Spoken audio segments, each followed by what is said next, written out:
Hi, I'm sorry, the connection fell. So I was saying that so after this monologue, so it's about the couple. So he was trying, Morgan, the character was trying to sell the deal, and the words are dancing around his real intention. So it's like this capitalistic way, and I'm of covering intentions, covering like interests, and I play a lot with an unrealistic language, so using even scientific words. So this, I'm sorry, I'm trying to keep this propped up. Let me see. So yeah, good. So now you had a little bit an idea about my work.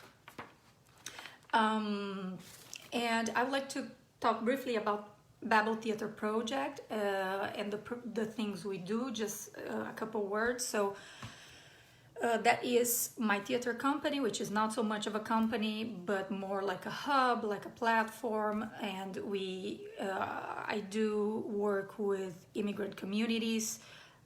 So the main project is the Stranger in the City project, where we, work with like the current project is with the Brazilian immigrant community.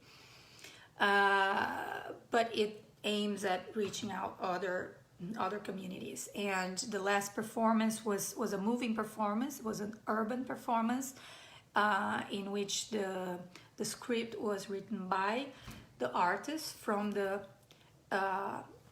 immigrant community, and the performance moved to the center of Framingham, which is a town near Boston, where there's a giant immigrant population from Brazil. So in this performance, I'm working with also with technology. So I had a visual artist, Sabato Visconti, who does glitch art, and he did AR, so the audience could have filters, like the set design were like AR filters on the phone. And then another project that it's interesting is the Her Story Is project, which is a collaboration that Babel has with Fort Point Theater Channel, another theater company in Boston. And we do, in particularly, we do, there's a feminist element to this thing, but it's a collaboration with Iraq. Maybe some of my collaborators are watching, I don't know, but we do transcultural playwriting. So the idea that playwriting can be done across cultures, and that is a value added. Okay, so writing, just now we can move to the writing plays in a global context. So I just would like to give an idea in terms of what I mean by that, So I'm gonna start from the first piece, writing plays. So what is writing plays? How do we write plays? And I'd like to just make some distinctions, because it is often, people think that the playwright is the writer and the playwright is an author. So, and that sits in front of the computer to write the plays. That's what I actually often do. But that is not the only way to be a playwright. So I identify more or less three ways, So playwright as author, which is very established historically in Western theater and still established in Anglophone theater, like in the UK, in the US. People still have this idea that sort of like a pyramidal idea in which the playwright sort of resides at the top, and everything is to serve the playwright. I think that is one vision, but it's definitely not all the visions, and it's definitely not my vision. So Like the second one is emerged more or less in the 60s, and it's characterized by collective creation. So there's no centralizing figure. The roles are not so defined. You know, who's the writer? The writer could be anybody in the group, or the group could contribute. Everybody could be writing something. So there's a decentralized view about who the playwright is or who the writer is. And that was very, very common and emerged in the 60s and 70s, and you know, and is still present. And then the third one is the collaborative process, what I call, and that is also emerged in the like 60s, 70s, you know, 80s. I differentiate collaborative process from collective creation, in which in the collaborative process the roles are more defined. So the play or the show, the performance is created collectively, but there are specialized roles. So there is the actors are actors, writers are writers, dramaturgs are dramaturgs, directors are directors. The writer can be writer dramaturg too, you know. So so those are just to expand a little bit the idea of what a writer in theater can be, or you know, so the text in theater can come before the performance, can be created during the performance, and can come after the performance, the final text. Okay, so there's a lot about, you know, thinking about, do I want to focus on the product or on the process, you know? And for me, process is very important. So since the 60s, very crucial was the decentering of the text that progressively happened. It was a very important step in the second half of the 20th century in Western theater and beyond. So there's a new understanding of theater that pushes towards performance, and there's the emergence of performance studies as a discipline in the 70s, and we cannot write plays today ignoring these passages. Even if we adopt a more traditional view of playwriting, like I write my play and I sit and I write my play, you cannot ignore that, you know, because there was an evolution. And also we cannot ignore that like playwriting is not just, it can be literature, but it's not only that. There is a push, you know, towards like the literariness of the text and the stage, the performance. There should be a fruitful, let's say, tension or interaction. But definitely you cannot exclude the performance element. So it's important to realize that text is one among many elements of the performance. Hello, Noor. I see that Noor, our friend, collaborator in Iraq, is here. Okay, now global context. Writing plays in a global context. What do I mean by that, right? So global is a very tricky word. And we cannot think of a theater in a global context if we do not question the very idea of global. Why do I say this? Because we must avoid the risk of perpetuating empire. And we know that our history, our global history, is characterized by, you know, empire, imperialism, colonial domination, you know.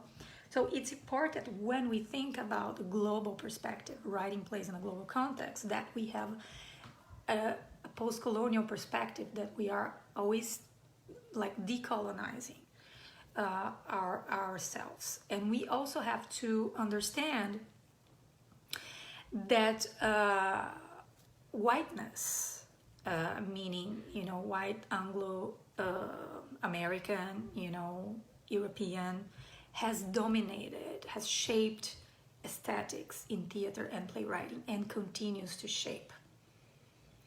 And we cannot position ourselves, you know, we have to position ourselves on an equal level. You have to see for what it is, which is a manifestation of whiteness. Whiteness has generated a normative aesthetics in theater, in playwriting, and the idea that you have to conform to certain standards. This is very present in US culture, for example. So like the idea that playwrights have to write according to, plot, certain norms around plot, character, dramatic action, the idea that the nuts and bolts that you have to learn before. So you have to learn this before being yourself. And this type of approach makes it hard for minorities, for people of color, for Black, Indigenous, and for the populations that come from colonized cultures. And I am one who I grew up in Brazil. Makes it harder for us to be truly free to make art and be supported in our art making. So the risk is that so we have to think of a global where whiteness is not the center, and that means also that the Western canon should not be the standard to be admired and reproduced. You can create a dialogue with that. You can understand. You can, steal things for what they're useful to you, but it's very important. So to be like global writers, it's important to question also the forces of global capitalism and how it favors certain types of ideas of global, which are rarely characterized by equality. So it's important to create a ground where we can learn from each other. I learn from you, you learn from me, we exchange on equal terms. And this passes through acknowledging historical oppression and know the mechanisms that are still present. These mechanisms are also aesthetic. So I want to say that theater is still very shaped by nationalisms.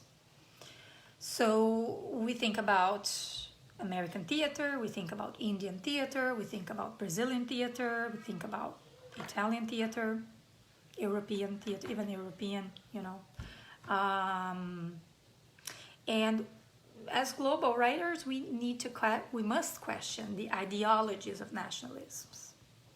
That is also, adopting a post-colonial view. And hybrid identities like mine, like I'm hybrid. So I say I'm Brazilian, Italian, right? And I'm a displaced person. So hybrid identities like mine put these categories in, see this category, can't fit. I can't fit into that because I'm not a Brazilian writer, and I'm not an Italian writer, and I'm not an American writer, and I'm all of those things also. So I'm like I am and I am not. So I inhabit this complex space, right? And not just me, many others. This is a very uncomfortable position, but that can be very fruitful for us because I think that for a global thinking, understood in the way that I am saying, transculturalism is very important. And in true transcultural work means collaboration across cultures on equal grounds, and to think and make theater beyond national boundaries. Also, transcultural work allows shifts in established power relations. And true transculturalism is also anti-racist. We've been talking a lot about anti-racist. Someone is saying, Anita Saline says, an artist is universal. So yeah, I think there is the being of an artist, yes, but the idea of universalism is tricky because white aesthetics or Western aesthetics has tried to put itself as a universal, you know. So what you want is to feed your artist self, you know, and your own, from where you are, from your individuality, from your art experience, but not, you know, but not aim at certain parameters that are given as universal. So we have to sort of counteract the myth of universality in terms of aesthetic, you know, and because universality usually means whiteness, especially in Western theater, okay? So as playwrights, we have to ask, who are we writing for, right? We often, when we write a play, who are we writing for? What's our audience? And playwrights usually write directed to their nations or to certain populations within nations. So, so the question is, can we think about a global audience? Can we think about a global audience? Audience, I think that is tricky, a tricky concept. I think that now with the COVID-19 and theater is in a giant crisis, you know, how are we gonna make theater now? So I am here talking to you, you know, I'm in one geography, you are very far away, you know, from where I am. We are very distant from each other, but we're still talking. And this could be, you know, a theatrical experience. So maybe, yes, we could think about this global audience. Maybe the COVID is gonna help in that. But this concept of a global audience can be problematic. So I don't know, because like when we write an event, when we have a theatrical event, when we have an event, we usually want to engage specific audiences. So the risk of a global audience is that it's too generic, right? But I'm sure that we can write and that we can make theater about local questions with the consciousness that we are all connected on a planetary scale. So I think this is what I mean by global, you know. So to have this sort of ecological mindset, to write from the perspective of that we are all connected. We are living in this planet, you know, and you know, you know, as some biologists say that Earth is a system, is a single self-regulating system. The idea that we are all together in this system and that we all influence each other. All processes and all beings are interlinked. And in that sense, we can write from that consciousness, from that awareness, you know, no matter what theme or what population we are addressing. So as playwrights, we have to recognize ourselves as part of this sort of global system, you know, this planetary system, if you want, and make a difference as cultural agents and do anti-oppression work and call for ecological values, if you want. So from my perspective, we should all be, I see that Marian Hassan in Iraq saying hi, hello Marian. So we should all be feminists, we should all be ecologists, we should all be anti-racists, or the risk is that we are gonna be perpetuating oppression. So I think that is the way to be truly global. So it's not the rhetoric of global capitalism, but it's something very different.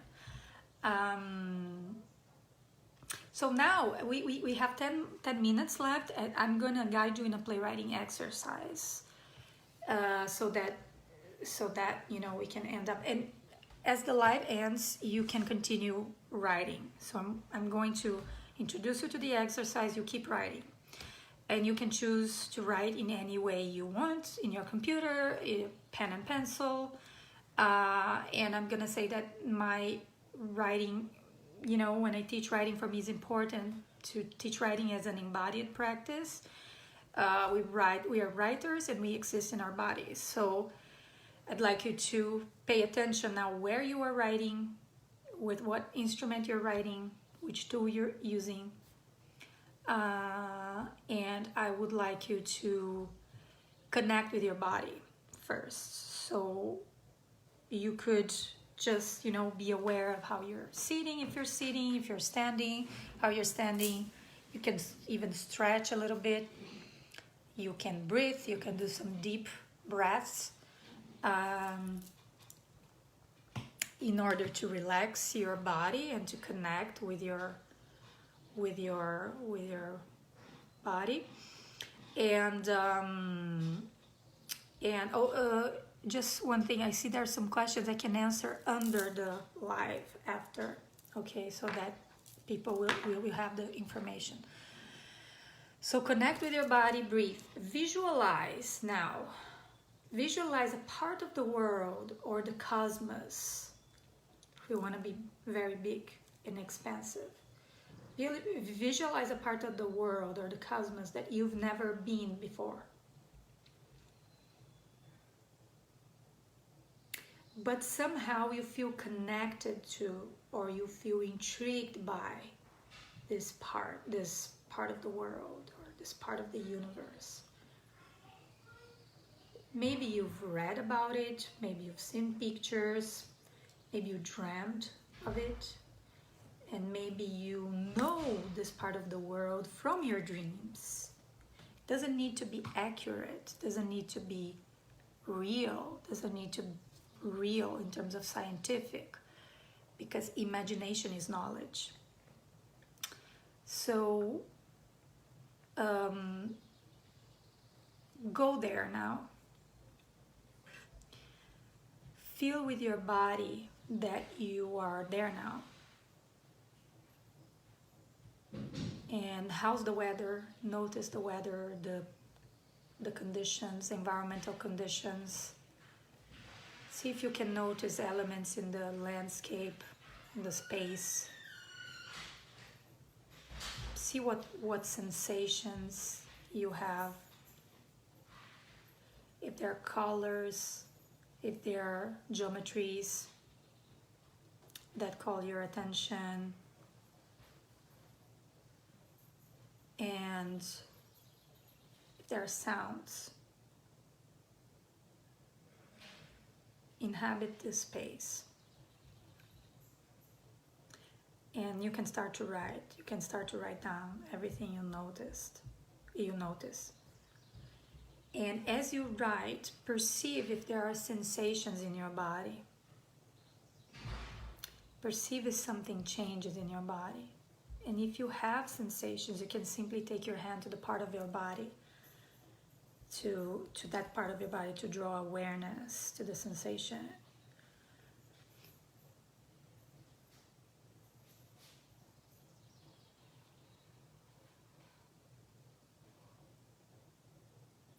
And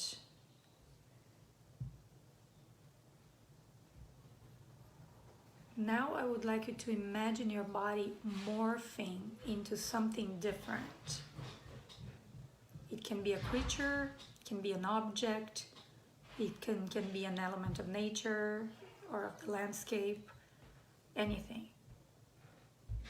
Pay attention to the sensations that emerge as this body morphs into something. And if you can see, if you can notice things. Take some moments to feel your new self.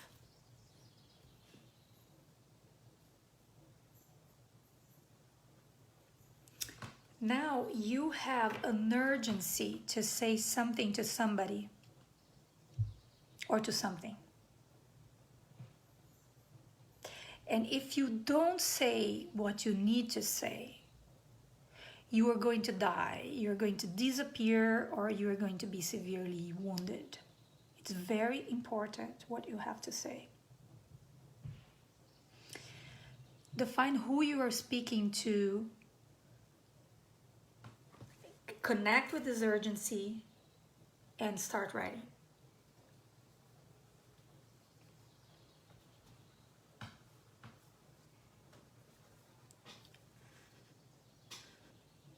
So this live is going to finish. You can keep writing. And you can share with Coconut Theater and me the monologue that came out of this exercise. Or maybe you could post some videos of you reading your monologue later and share with us. So this is an exercise that aims at getting out of realism, of connecting with visceral writing, putting yourself as a writer in the mindset of exploration instead of conformation, conforming to established statics. No, you explore. And it's against the idea of playwriting as packaging a play as a product. So this is material you're generating. I would like to thank Coconut Theater for this opportunity and for this beautiful work that you're doing of connecting people around the world. So please keep writing. You can also rewatch the video if you need to go into the vibe. And I will answer the questions that remained unanswered down under the video. Thank you so much.